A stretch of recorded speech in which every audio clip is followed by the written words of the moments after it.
Okay, everyone. Well, real-time enablement and AI have been a hot topic here on the show. I've interviewed a host of people and asked them the question around real-time enablement. I've talked to sales enablement experts, talked to sales leaders, consultants, and one of the things I always try and pick apart is how can we help our sellers be more productive in real time?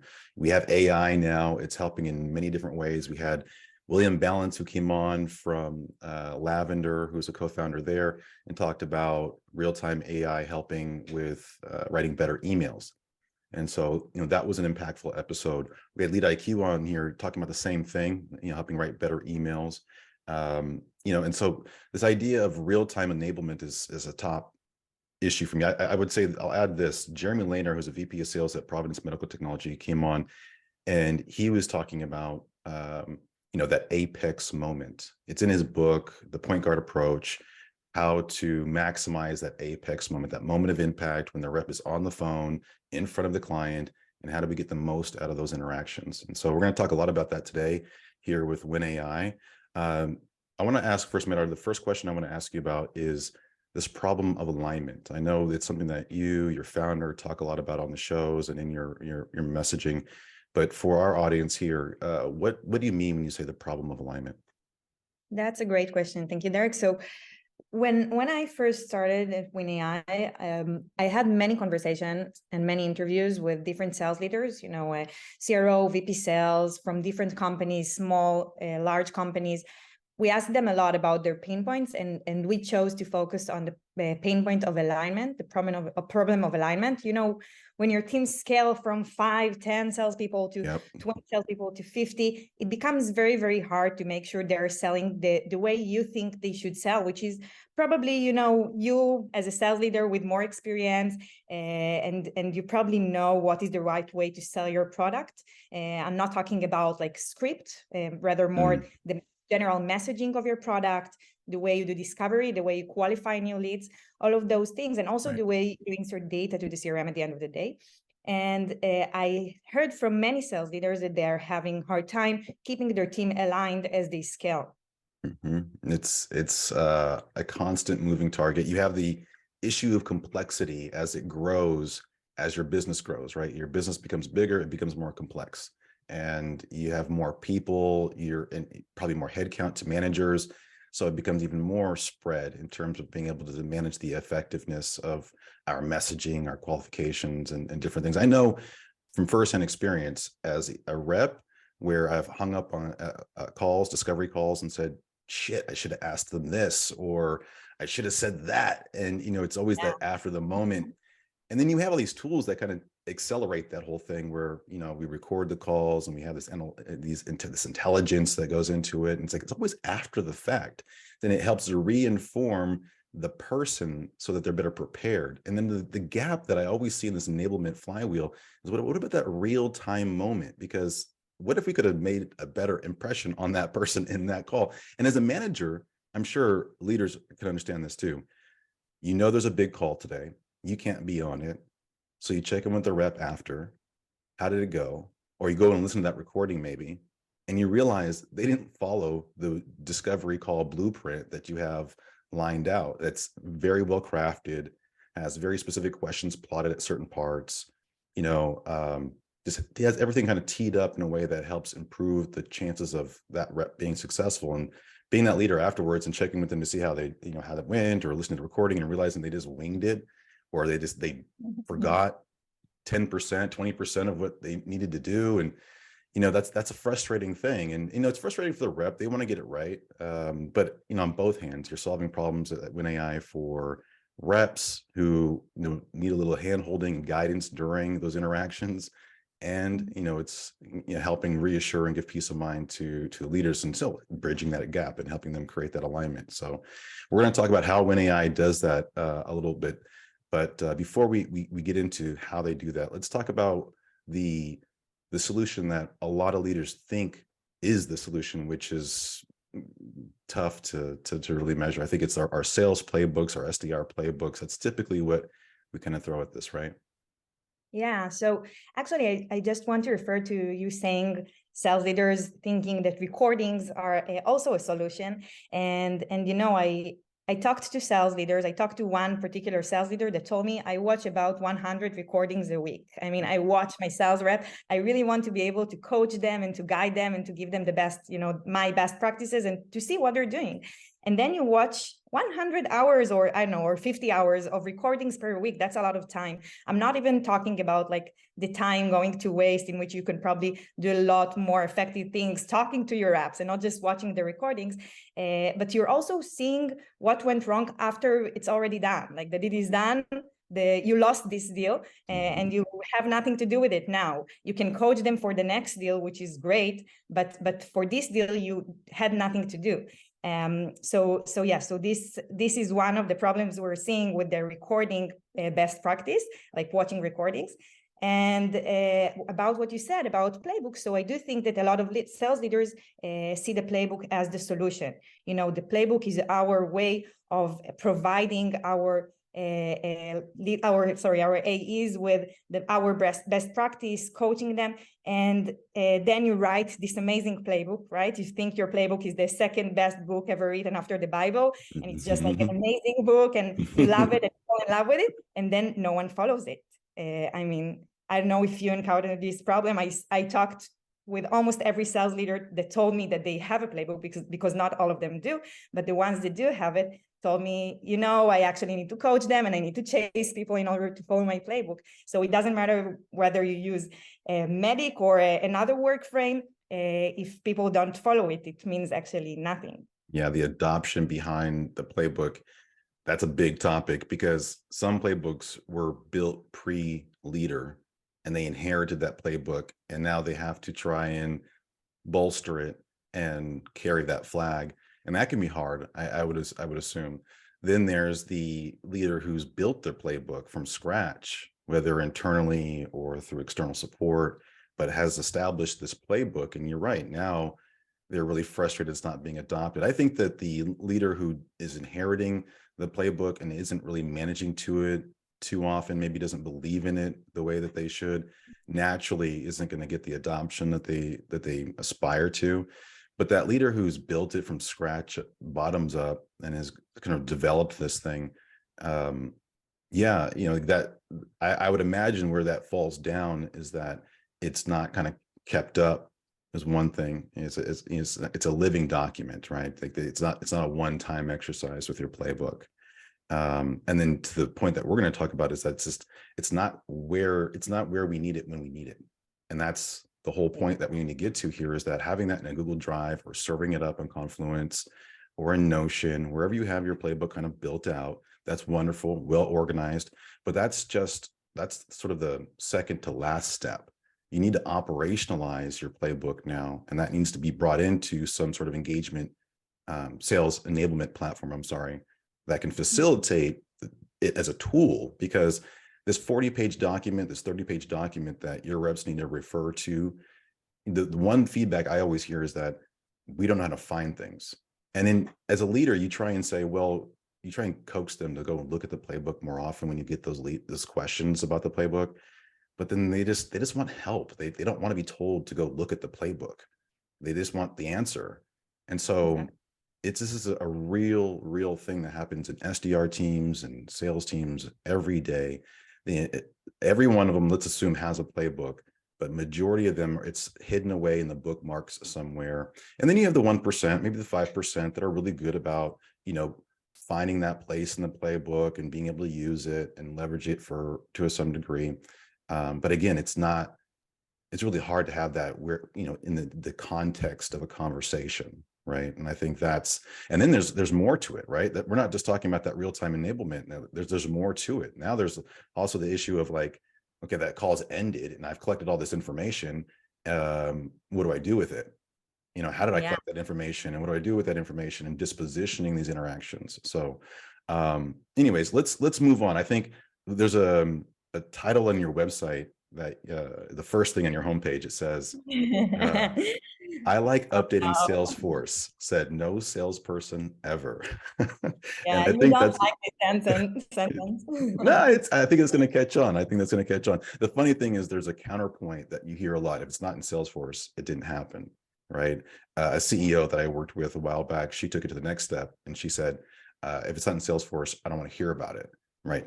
Reps are always talking about their deals and what they got going on and these sorts of things. They bump into the CEO and they start just kind of bragging about a deal that they got popping. But then the CEO goes back and checks the CRM and doesn't see it in there. And so she would say this at town hall meetings. If it's not in Salesforce, I don't want to hear about it.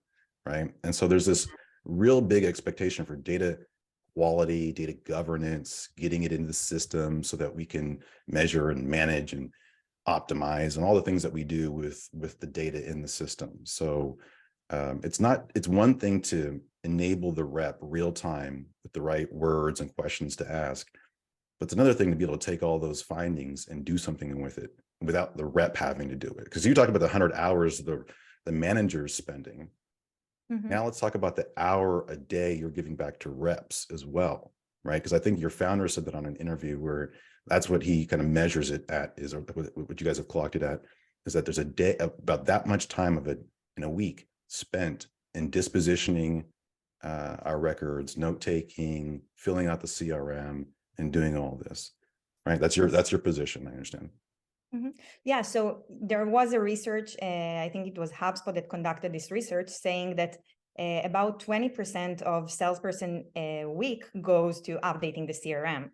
Talk about efficiency, specifically in this time, when efficiency is the key word, and you need your people to do what pushes the deals forward. And I agree, like if the deal is not on the CRM, does it really exist? But if you have a $100K dollars deal just signed, so it does exist, even if it's not on the CRM, but you do need this information in your CRM. And CRM hygiene is a really big problem. I mean, I don't need to tell you that sales operation people all the time need to chase people to make sure they have the right data and to clean data, and creating this tool that helps you update the CRM creates a really win-win situation. I mean, pun intended, sorry, but like it helps you to create this win-win situation, because as a VP sales or as a sales operation person, you need this information inside the CRM. And it's not that the AEs do not want to update the CRM. It takes a lot of their time. I mean, 20% of the week is a lot of time, and they much rather push more deals forward and email one more person and do one more call and do one more meeting, rather than sit by themselves in the dark and put data inside Salesforce. Yeah, right. And that's pretty much what it is. They're sitting back at home in the evening, updating their stuff, or after their day in the field, getting home before they get to dinner. And yeah, it's an administrative burden. There's no doubt about it. And I'm not even talking about like the quality of the data. Like if you had a meeting at, I don't know, 8 a.m. and you're updating the CRM at 10 p.m. because you forgot to update it and you went back home and then you remembered, what is the quality of this data? My memory's not that good, so I know I'm getting, the CRM's getting cliff notes, that's for sure. Definitely. Yeah, the issue of updating the CRM, definitely, it's come a long ways, right? We've been able to do things with modern CRMs, modern sales engagement platforms that help streamline some of this through workflows and certain things, but the burden still is there on the SDR, on the salesperson, the leader, to basically enter the data into the CRM, into these structured fields, and then do that in an effective manner, and remembering that there's usually a plethora of things that we have to ask people and data points we have to get. And there's, you'll sit on sales meetings with sales leaders and they'll talk about this new field that's been rolled out that we need to capture, right? And then 2 weeks will go by, 3 weeks will go by, and why aren't we getting the data? Why aren't we getting the data? And you kind of go around the table on the call with the reps, what's going on? Oh, I forgot. Oh, I meant to, or this one has it. I'll update it right now. And and look, they're human. At the end of the day, to your point, they just want to sell. So you can solve for that with your tool, it sounds like, where we can make sure that certain things like that are queued up real time, and if not, captured for you by Winn.ai. And I love to hear about that. The thing that I'll say, though, is that the idea of that no salesperson likes updating their Salesforce, I think the administrative work associated with it, I agree. I don't think anybody wants to go and do data entry. But I think a lot of reps understand, at least top reps understand the importance of it and what they can do from a competitive advantage standpoint, not just internally, but in the marketplace, if they are able to manage their business more effectively. And, I'm one of those reps who really embraced the technology early in my career and try to use it as a tool for me to be effective, as opposed to what you would hear from most of my peers, where it's like, oh, I don't have to do this damn thing. And fuck, I was up all night doing this and da da da da. And like, yeah, but I saw it as a means to the end, and that end being, having a successful sales career. And, I know top reps that are maniacal about their CRM and updating the data. Maybe not all the data that sales ops and management wants them to do, but the stuff that they need to stay organized and stay on track with moving their deals forward. And that might just maybe their tasks. It may not even be these other fields. But I definitely think that there's a population of reps that embrace the tech, embrace the updating of the system in order to be more effective in their role. But generally speaking, it's viewed as this very negative side of the job, but it's a necessary part. The technology underpins everything that we do. So, but you're saying though, is that what if we could just take that, give them the data so they don't have to enter it themselves, and then they can still be as, use the data the way they want to in their role. I think that's the compromise that we kind of found in our offline discussion. Definitely. I mean, pipeline management is crucial. It's super important. I don't mean like that salespeople don't need to update the CRM. For sure. Definitely. Yeah. And I mean, as you said, like the top performers and the best salesperson you have in your team probably has a very, very good CRM hygiene and updates their CRM all of the time and all of the fields and not just the mandatory fields. But do you really want your top performers to spend so much time doing that? Hell no. If they are your top performers, let them sell, let them do other things that will affect the deal even more and push it forward and count on someone else or on something else to keep your CRM in the best shape that it can be. So we're not trying to say that CRM is not important, vice versa. We're trying to make your CRM even better while saving time for your sales reps. I agree 100%. So let's talk about what Winn.ai is and what it does and all of that good stuff. So what I understand is Winn.ai handles all the sales busy work so you can type less and win more, pun intended. So it's an AI sales assistant Zoom app that syncs back to Salesforce and HubSpot. Is that right? Yeah, so a lot of words, real-time, AI, a lot of buzzwords. What we actually do is very, very simple. So you have our Zoom app in your Zoom inside during the live call. Okay. And you can actually see your playbook right in front of you. So you don't need to search for it on a top shelf in your drive or something like that. It's right in front of you. You can see all of the talking points you need to go over in this particular sales call. So you can have different playbooks. You can have known work frames such as Medpic, Spice, Challenger, stuff like that. And everything. So these are templates that you have built in that clients can use to kind of fill in to their specifics. Exactly. We have all of those templates that they said and even more, but you can also create your own. Obviously, you can customize your own playbook if you have some different method that you're working with or something that you invented. And then the sales rep have all of these questions or all of these talking points in front of them. And during the live call, it does a couple of things for you. So first of all, it does real-time tracking, meaning it says like, okay, Derek, you already went over this, over that. You still need to talk about this part. So some sort of like checklist. And the other thing it does for you, which is kind of like the secret sauce, it does real-time capturing. Meaning, for example, if you ask your prospect, how many people do you have on your team? And they answered, they have 20 people on my team. This is being captured. But it also captured much more complex things, such as pain points, such as next steps, capabilities they need. All of those things are being captured for you. So no typing at all. You can be an active listener, just looking at your prospect, seeing the reaction, listening to them, and no need to type or write whatsoever. Right. And I'm not using Winn.ai right now, but I do have my notes in front of me, and it definitely helps when you have a guide there to kind of make sure that you hit on certain things. There's no doubt about that. I think most people are kind of keeping that as a Word doc or a Google Doc somewhere. And again, but it's not capturing it along the way. So you're still having to write this stuff down as you go through. So talk to me real quick about the natural language processing though, because if it's capturing complex things like pain points and those sorts, I know you're not on the engineering side of it, but I imagine you get this question a lot. Of course. So we use the magic word GPT. We are using There you go. To set it up.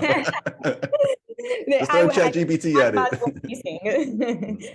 So we're using a GPT model, but we are improving it with our own models and our own stuff to create even better capturing that fits more to the world of sales and to our customers. And this is how it actually works. And obviously, right after the call, you get a screen with everything that was captured. You can still edit it if you want, and then with one click, send all of it to your CRM. So it saves you a lot of time, but you're still always the gatekeeper, making sure nothing goes to your CRM without you've seen it. Very good. So it's prompting you what to say, what to ask, and then it's capturing those responses from the client prospect for you. And then after, at the disposition point, it's giving you that end of call screen where you can do the cleanup, I guess, if you need to fill in the additional fields that maybe it didn't capture. And you actually have a transcript I saw along the left side too. So you get the whole comprehensive view with, speaking transitions and who's talking, who's not. So it seems like it kind of just does the before, the during, the after, kind of all for you in a lot of ways. So you can just move on to your next thing. I love that. We're very much focused on real time, meaning like, I don't know, 10 minutes after the call, you don't need Winn anymore. I mean, if with other platforms that record your calls, you only get the recordings like 30 or 40 minutes after the call. With Winn.ai, 10 minutes after the call, assuming that you had time to just do one click and update your CRM, you've done with everything that has to do with this particular call. Right. And one thing that, when I was doing my homework, stood out to me was that there's a new metric that emerges with this, where it's, I guess, playbook adherence. So now you can compare someone's performance to their adherence to the playbook. Not just, we talk about utilization of technology as one way to triangulate performance. If someone's not performing well, you might look at, are they utilizing the tech, Sales Navigator, CRM, the sales engagement platform? You might look at, are they using the assets? Are they sending out the videos? Are they sending out the white papers? If they're an AE, you might see, are they presenting certain documents through your content management tool or something, right?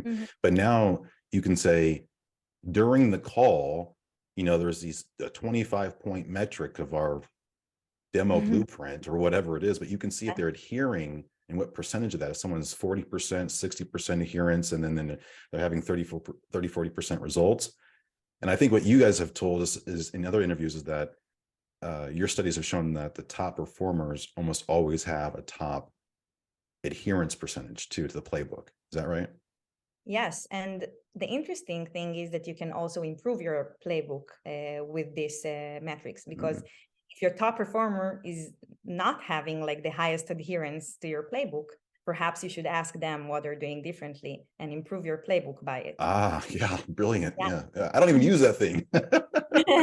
Yeah. So the basic assumption is obviously that, like, if you wrote a playbook and you think that this will help you to sell the product in the best way, higher playbook adoption will result in higher win rate. But if it's not happening, you should probably check what's wrong with your playbook. Yeah, good point. Good point. Yeah, it's only as good as, garbage in, garbage out, I guess. Yeah. So we've talked about a few different things here. The end of screen was an important part of it.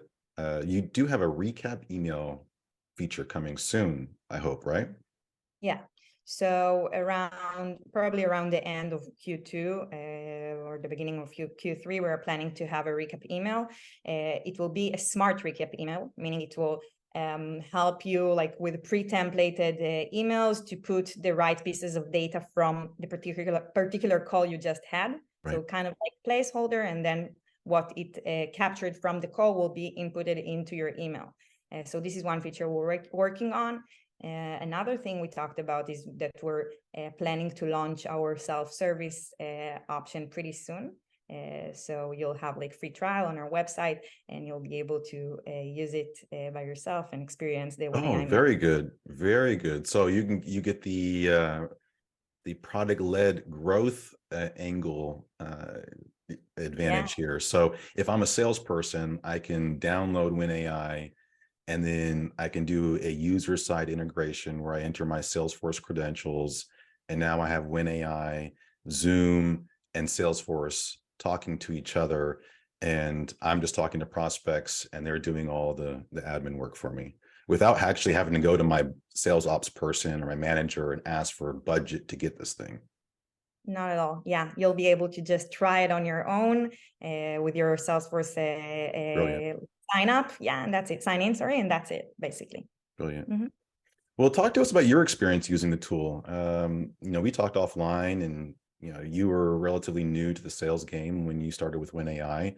So I imagine it's been a big tool for you and coming up to speed. Can you talk about your experience in using Winn.ai to come up to speed? Of course, yeah. So I joined Winn.ai 16 months ago, which is when the company started. And the experience I have in sales is a bit less than 16 months. So my first time selling was in Winn.ai. And I didn't know how many things you have to do during a sales call, right? Because you need to show a demo, and you need to listen to the other side, and you need to remember all of the things you want to talk about, and you need to take notes and all of those things. And Winn.ai became like my third hand, or my there you go. hand, Yeah, or yeah. I don't know how It's to your call it. guide. It was the hero in your story, I imagine. Definitely. Yes.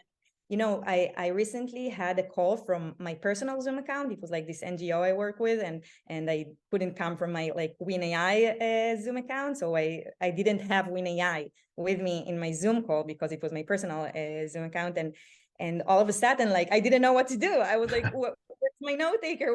I actually need to take my own notes. What's happening here? So for me, Winn is just like, it's a life. Yeah, we're gonna start creating reps that don't know how to take notes. Yeah. Don't freak out when they don't. But that's the world that we're heading to. I mean, it's this. Yeah, I love that actually. So it helped someone who didn't have a sales background.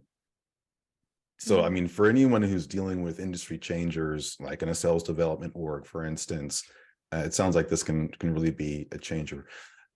But one limitation I gathered, though, is that it's not tracking it's not helping you during cold calls right now. It's only the Zoom calls, right? So are there any plans to integrate with like a sales engagement tool where there's a dialer built in, and it's listening to the call and doing that same thing, but not within a Zoom setting?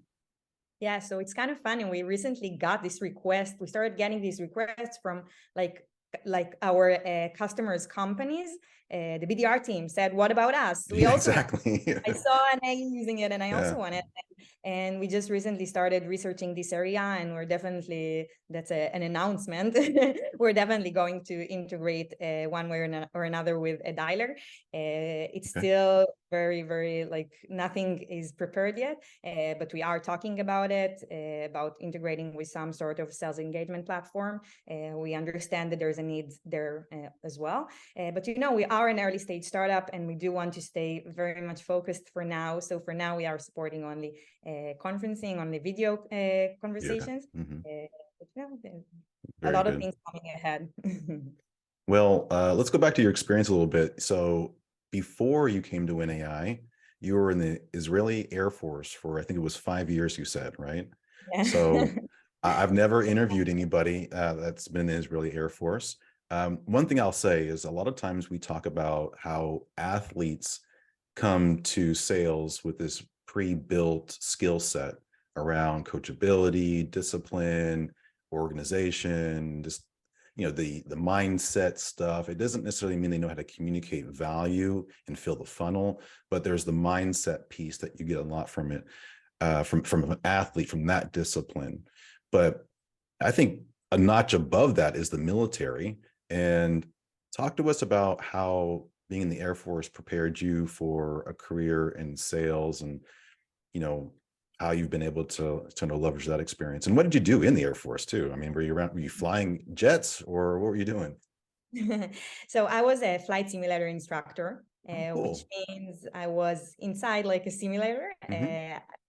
flight cadets and the pilots came to our simulator to get instructions, whether it's about like different weather situations or malfunctions, stuff like that. The more extreme things that you can't practice in air, you practice inside the simulator.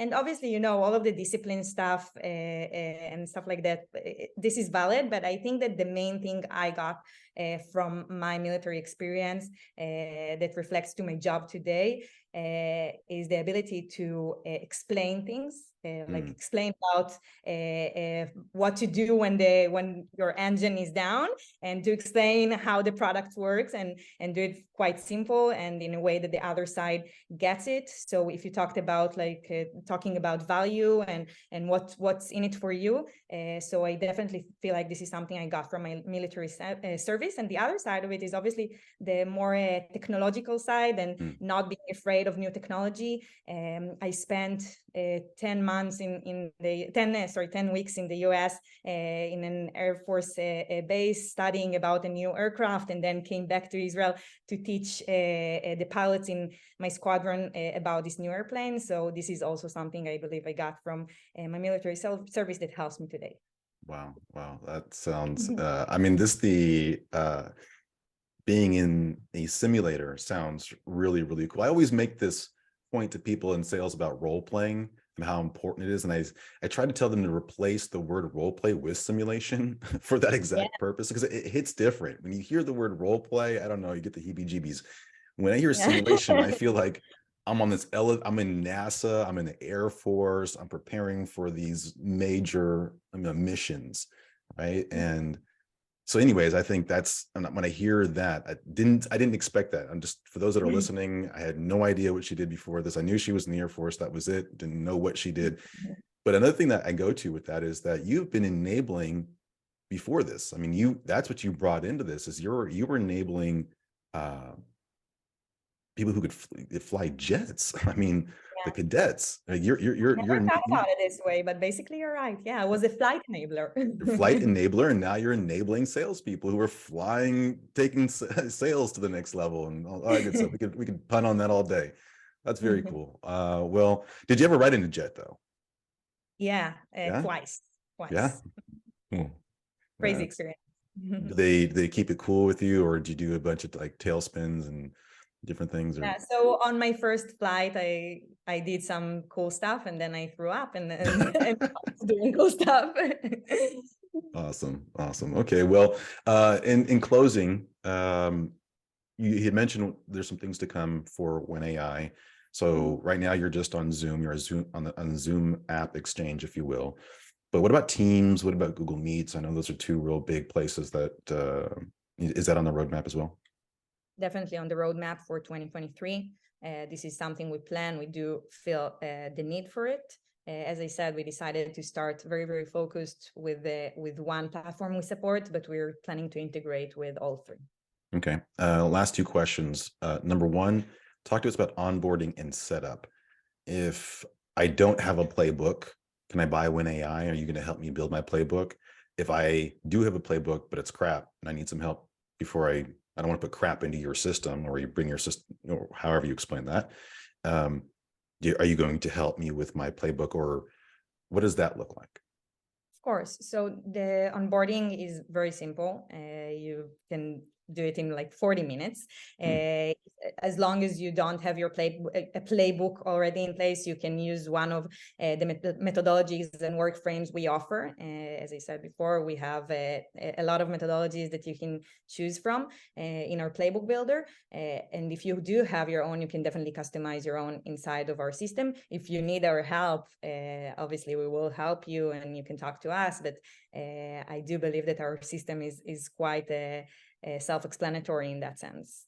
And so what this would require, if you don't already have it, is in your Salesforce or HubSpot, you would need to have those custom properties already set up, I would imagine. So if you don't have those, that would probably be part of this process. You should probably already have those in place, like those fields that you want to capture, those responses. But I imagine you're going to create new capability and things that they could capture that they probably didn't know they could capture before, or wouldn't even try to, because it was manual. And now that it's automated, that it probably creates this new realm of data capture. And so there's probably 3, 4, 5, 10 fields that you're probably going to want to add into your CRM to be able to capture the stuff and marry it up as part of that onboarding process. Is that a fair assumption? So, I mean, you can do it, but we do recommend starting with Winn.ai as part of your current process. I mean, not changing anything, just to see how Winn.ai fits into your current process. You can, if you're only updating a note or only logging a call, you can also do that with Winn. But if you have your fields already in place, so Winn.ai supports almost every type of fields, drop downs and lookup fields and all of those things. You can just plug it, like match the correct talking point to the correct field, and that's it. And afterward, after checking whether or not your playbook is the right playbook, the field or the right field, you can always make changes and do whatever you want inside of it. But we do recommend starting just, to do it as smooth as you can. Fair.